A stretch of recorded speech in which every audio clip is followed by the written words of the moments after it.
Hello and welcome to Haunted by the Past.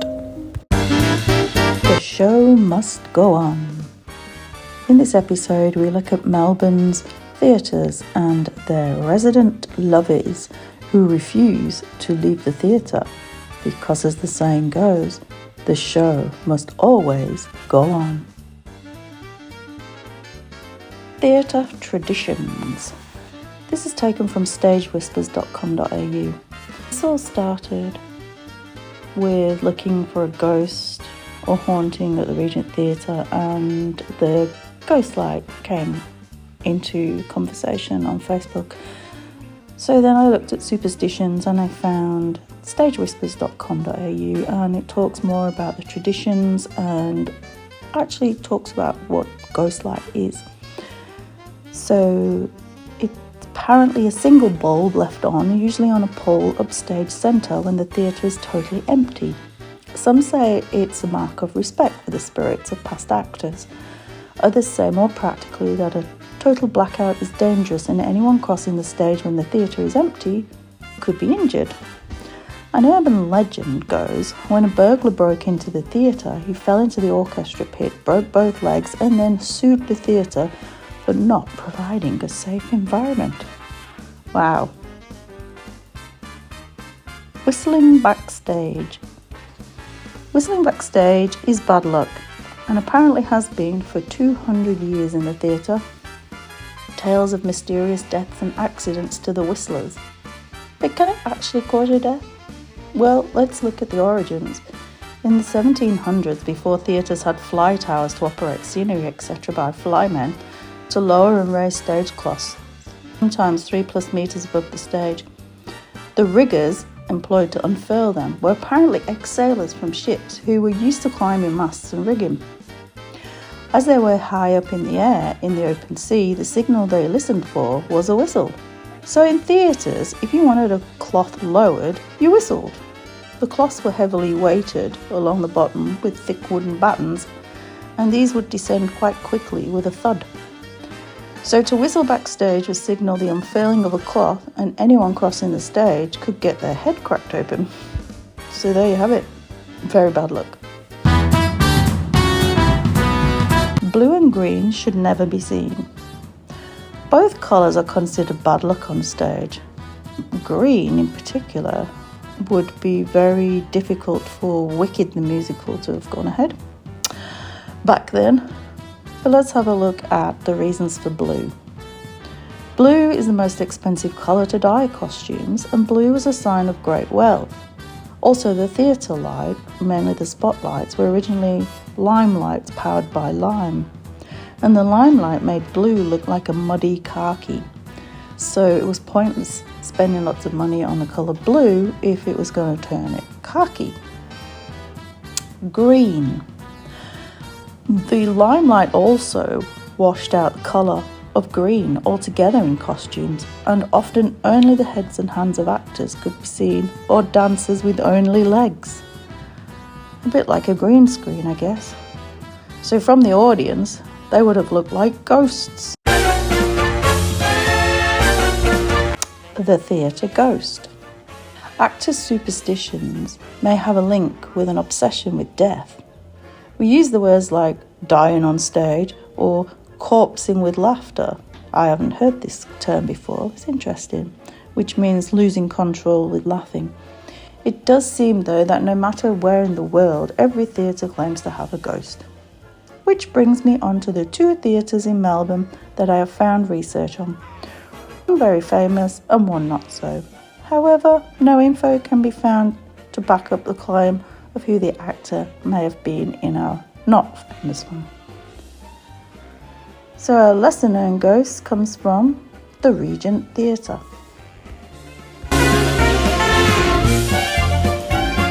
The Regent Theatre opened on the 15th of March in 1929. It was affectionately known as the Palace for the People. The Rococo interior was inspired by the New York Capitol Theatre, which was completed in 1913 and considered the most lavish theatre in the world.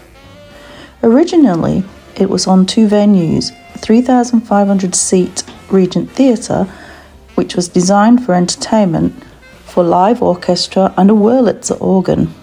Downstairs was the plaza, originally intended as a ballroom, with side promenades for dining and a large central dance floor. Taken from the Weekly Times on the 23rd of March 1929 for its opening, the theatre is described as having a colour scheme which is a deep, rich gold, and from the central dome hangs a huge brass chandelier weighing 2.5 tons and carrying hundreds of lights.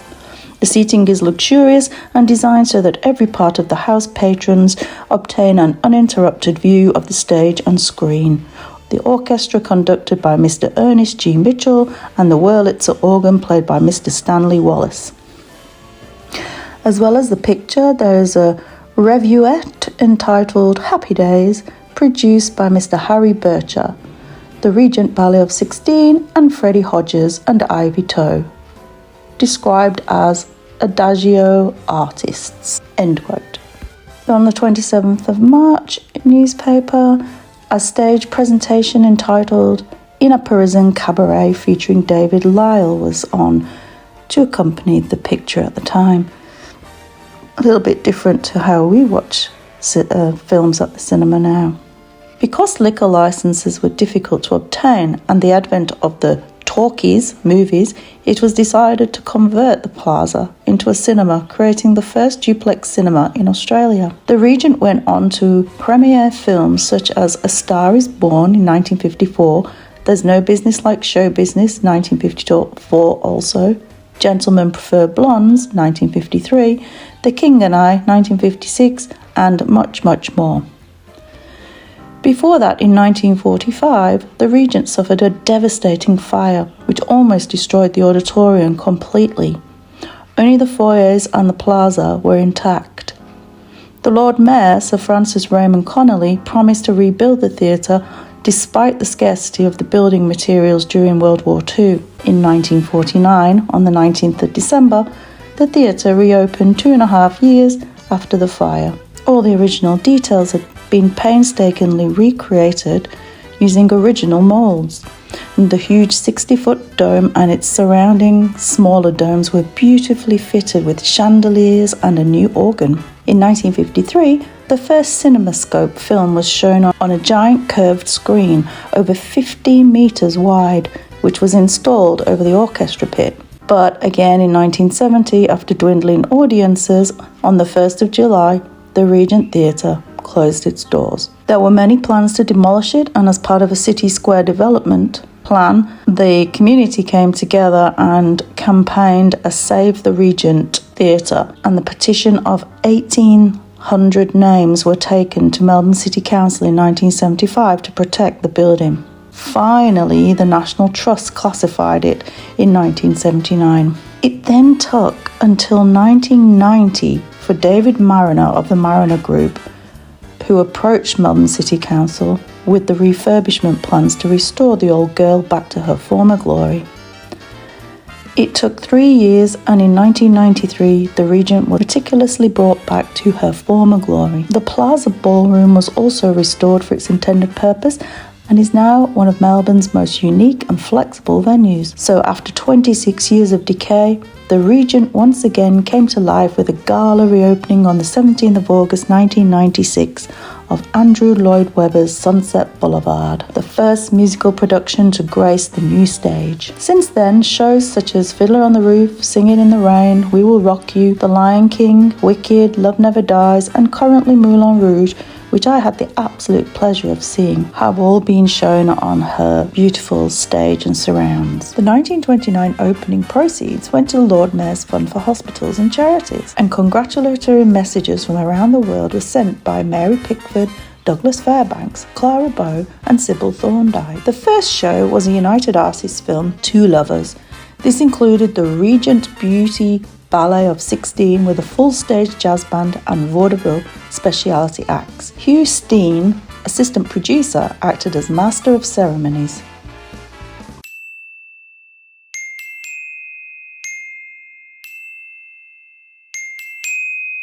So, who haunts the Regent Theatre? Well, there isn't much out there about the Regent Theatre, or nothing about ghosts. But I did happen upon a search I put into Facebook one day, and it came up with the origins of the ghost light. And an ex-security guard said the following: I worked in the Regent from 1988 to 1991 doing security before renovating. The ghost was a shadow of a man, so I couldn't see the clothes, but I could see he was short and a bit chubby with a pot belly. He also had long hair and walked with his hands behind his back. I later found out it was an actor who had a heart attack and died under the stage in the changing rooms. End quote. So, I can't find any records of who this could be, but there was a few names I mentioned, like Mr. Harry Bircher, who was the producer, but not an actor. Freddie Hodges, he was an artist. But yeah, it's really hard to find any information. Looking on the old newspaper sites, there's no records of deaths at the Regent, not recorded anyway. If I find anything in the meantime, I'll do an update. But at the moment, that's all we know about the ghosts on stage at the Regent. Moving on to our next theatre, Lovey. This one you may know and have heard of as the resident ghost of the Princess Theatre. But first, history. You know how I love history around the story. So, firstly, the theatre's brief history. The Princess Theatre was originally built as an equestrian amphitheatre until its extension in 1857 by George Coppin. Ownership is said to have changed annually and has gone through many renovations. Eventually, in 1885, it closed its doors and then fell into disrepair. In 1886, on the 18th of December, the new Princess Theatre reopened after the triumvirate spent £50,000 and took 9 months to renovate. Its first performance was Mikado. The interior was designed by William Pitt and remains one of the finest examples of exuberant Second Empire architecture. Its marble stairs and foyers were compared to those of the Paris Opera. It featured the world's first retractable roof and state-of-the-art electrical stage lighting. It became renowned for drama, opera and ballet, and also for its most famous resident, the handsome Frederick Baker, or known by his stage name and theatre world as Federici. Federici was a British subject born Anatole Frederick Demidoff Baker in Florence, Italy, on the 22nd of April 1855, and was an opera singer known for his work as a bass baritone singer. Frederick first trained for the diplomatic service before pursuing a career in singing, and a stint as a theatrical agent who wrote songs. My 4 times great-grandfather Emilio was also a theatrical agent, but didn't quite reach the heights of Federici. He ended up working in the boot trade. Anyway, back to the story. By 21, he started singing in London around 1872. And later that year in Glasgow. He appeared in The Messiah at the Leeds Triennial Festival and Edinburgh. He was also involved in London's Theatre Royal Drury Lane around 1873, who have their own ghosts. He made his London debut at Crystal Palace Theatre in the play Faust, which was to be his very last ever performance in Melbourne 15 years later. It's reported that Federici had a stint of bad health in the mid-1870s, which followed him to his final demise. Federici was married to Eleanor Baker from Islington, London, who was also a theatrical artist, and went by the name Lena. They had 2 children, Louis Wallace Horace Baker, christened on the 2nd of December 1881 at St Peter's Church in Brighton, UK, where they were living at 75 Rosehill Terrace. The second child, a daughter, Margarita Annie Eliza Baker. Now, I can find no record of her birth, so I'm not sure where or when she was born. But she appeared on the Supreme Court hearing for his money when he died. On the 1881 census, Frederick was then 30 and Lena 21, who were both living at Waterloo Cottages in a village known as Tormahan with Torquay, Devon, UK.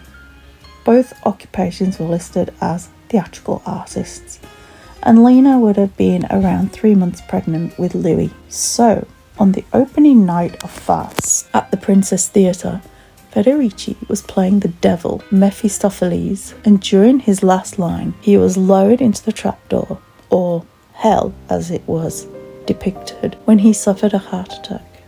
I'll now read you the full story from the Argos, 5th of March, 1888, which describes that performance. The title reads, Shocking Occurrence at the Princess Theatre, Tragic Death of Mr. Federici. An astonishing and melancholy incident occurred at the Princess Theatre on Saturday night, immediately following the conclusion of his first performance of Faust by Messrs. William Garner and Musgrove Opera Company. The character of Mephistopheles was assumed by Mr. Frederick Baker, better known by his stage name of Federici, and the strain of rehearsals which he had gone through, in addition to his usual work for 5 weeks, added to the excitement inseparable from a first rendering of so heavy a part, had the effect of accelerating his death from heart disease. He has been for years a sufferer from this affliction, but his condition in no way precluded him from following his avocation, nor had it given any cause for anxiety on the part of his friends. Indeed, on Saturday night, notwithstanding the arduous study through which he had done,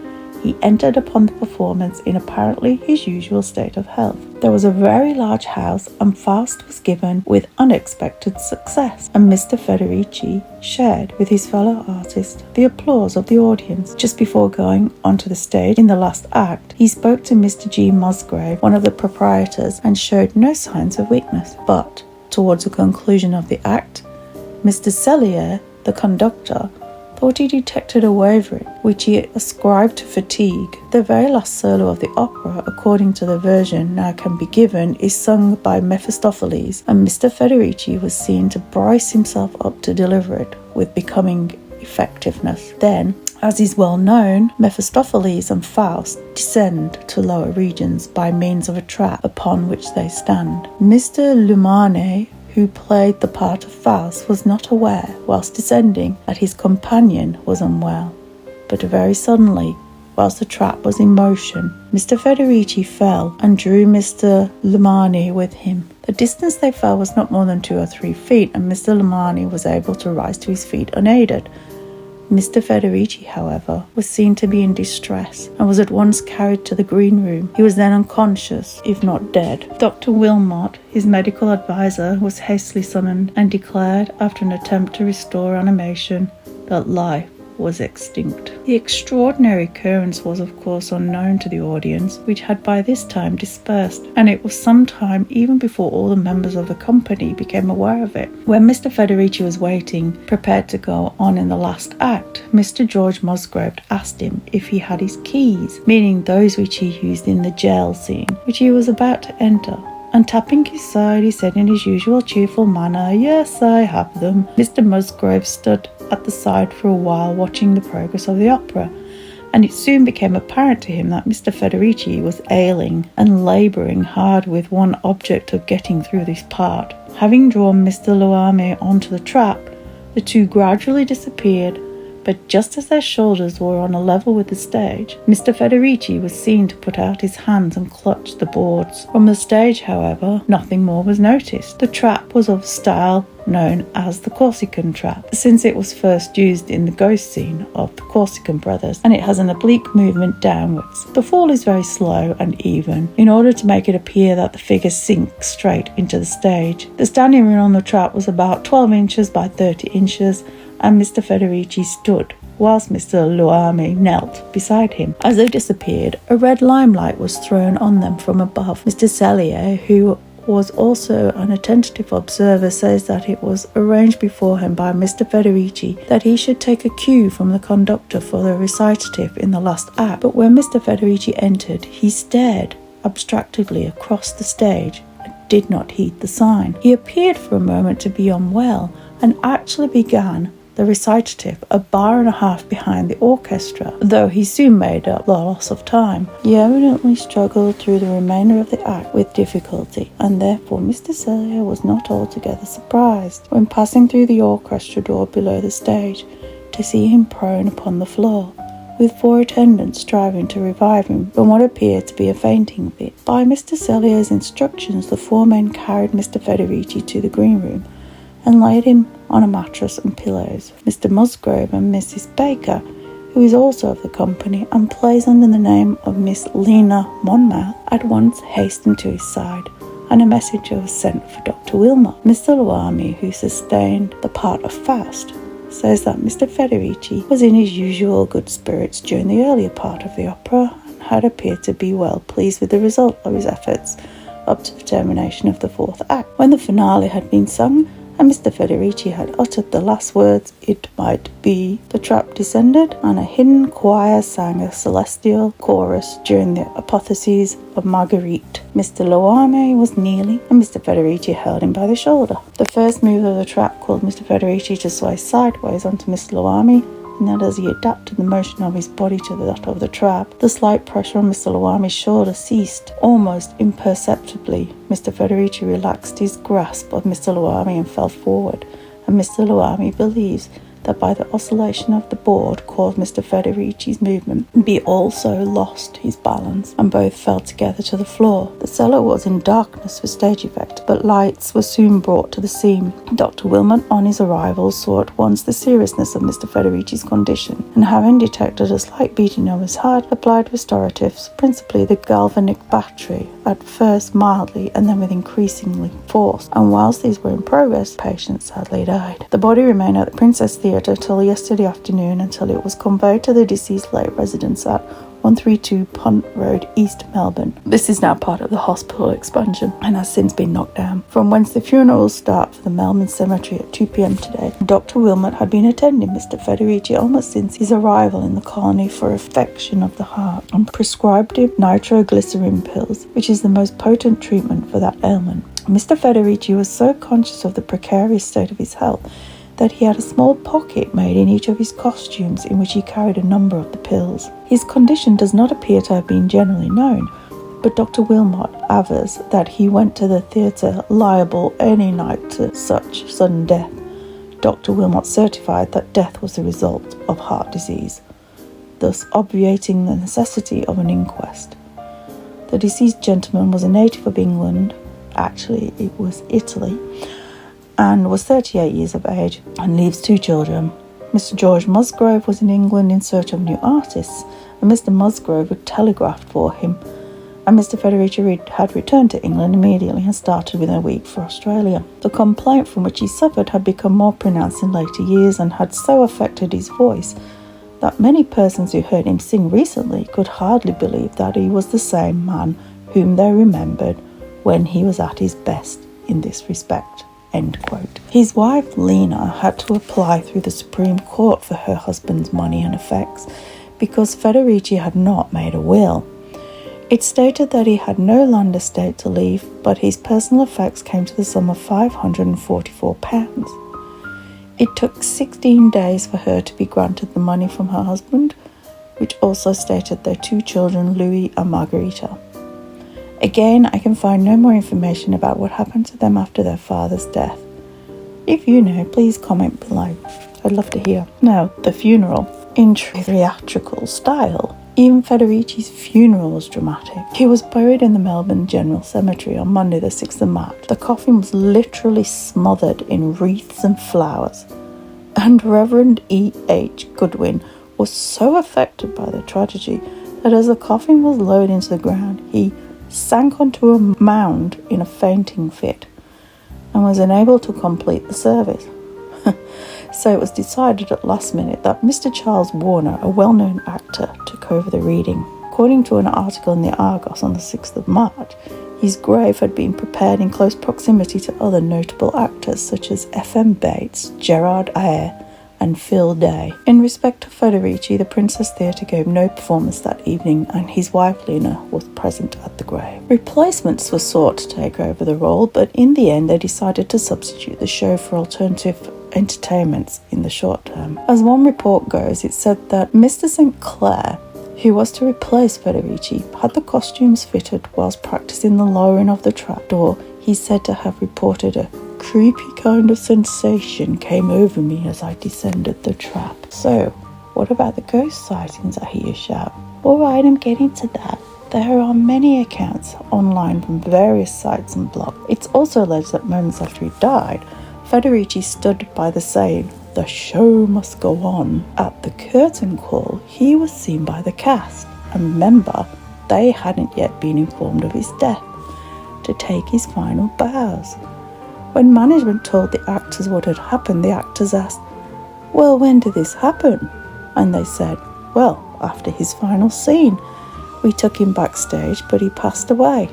And the actors said, "Well, no, that's impossible because Federici was on stage with us giving his curtain call to the audience." Very interesting. I wonder if the audience saw him. That would be interesting. Then I found an interesting article from 1946, again from the Argos. And the accounts come from Mr. Bill Smith, who worked then at the Princess Theatre, where he flashed his torch over the gloomy scaffolding and passages, and he stated as saying, "That's where I saw him, tall and thin, walking leisurely right across the gallery. I heard him yell one night, but he dodged me in the dark." End quote. Another eyewitness came from Nellie Stewart. She's maybe referring to the Federici taking his bows. "We were stunned. To us of the company, the effect was terrifying. The audience left the theatre ignorant of the ghastly tragedy." End quote. Since the fatal performance, no actor has wanted to go down the trapdoor, but on one occasion a producer had it reopened and convinced the unwitting actor who was playing the same character as Federici that there was nothing to worry about. However, as the actor descended down the trapdoor, a severe leg injury reputed to have been inflicted by the later Federici was upon him. Maybe he wasn't entirely happy with the actor's performance. After that, the descent into hell was no longer through the trapdoor, but now off stage. Also in this article, Federici is said to sit at the back of the dress circle and watch performances on stage. Although he never touched anyone, but he did have an annoying habit of changing seats so he could watch the faces of the critics. However, legend has it that one night, a theatregoer from Fitzroy was shocked to see a tall, thin man hurrying across the roof of the theatre, clutching the body of Federici. I don't really understand why there would be someone on the roof holding Federici. I don't understand this one.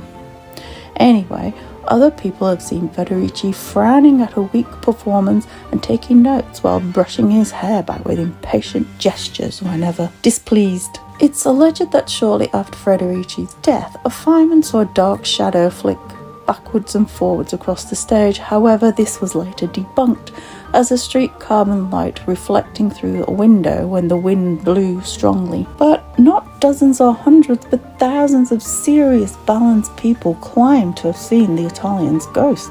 But apparently during the war, his visits became more infrequent, and it's alleged that he appeared to favour the old-timers of legitimate stage actors to the interlopers from Hollywood. For decades after, the Princess Theatre kept to seat Federici's spirit on every opening night. Lantern tours run an old Melbourne ghost tour which includes the Princess Theatre. So that is finally the end of the Show Must Go On episode. Let me know if you visited either of the theatres and had an experience with the spirit. I have been to both theatres and unfortunately not experienced anything except exceptional performances of Harry Potter and the Cursed Child and Moulin Rouge. That's all from me. Thank you so much for watching. Please leave me a comment if you had any experiences. Until the next time, stay spooky.